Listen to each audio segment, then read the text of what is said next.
Here is my full body workout so you can steal it. I have 3 different full body workouts that I alternate between throughout the week. This is workout number 1. Currently I have a herniated disc, so I start off doing these hyperextensions first off as a stretch, and then later I go into adding weight. I'm also doing this exercise here to strengthen my obliques, but for my back as well. Followed up by a Jefferson curl style of deadlift. Right here I'm just getting the most range of motion and stretch in my back possible. And I've been doing this light at the start of every workout.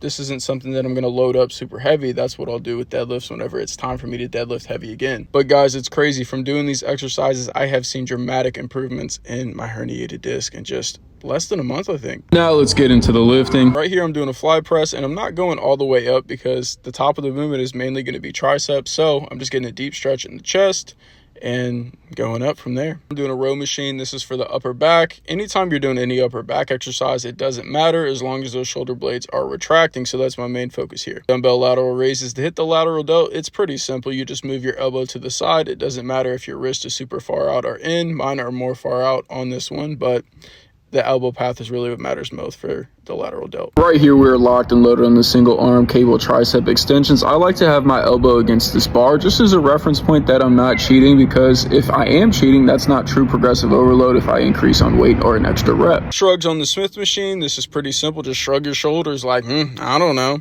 And that's how you're going to hit the traps. Went into some lying single leg hamstring curls. This is because I maxed out the machine, so I'm doing single leg. If that's not the case, I'd recommend doing 2 legs on this exercise because it's more stable. Followed by some seated calf raises, and the calf is going to benefit from a stretch, so I'm just doing the bottom portion of the movement here. Then I followed up with the abductors and adductors. AB is whenever you're pushing your legs out, and whenever AD, it means you're adding them back to the body. So it's adduction. I started training my adductors not too long ago just because I wanted that part of my leg to grow, but I started doing the AB abduction to have more support for my lower back and hips. I switched between 4 different forearm exercises. This is the one that I was doing this day. I just do 1 set each full body workout, and for all those working sets I only did 1 heavy set close to failure. Sometimes I will do 2, but most of the time I do 1 for this workout. I just did 1 for everything.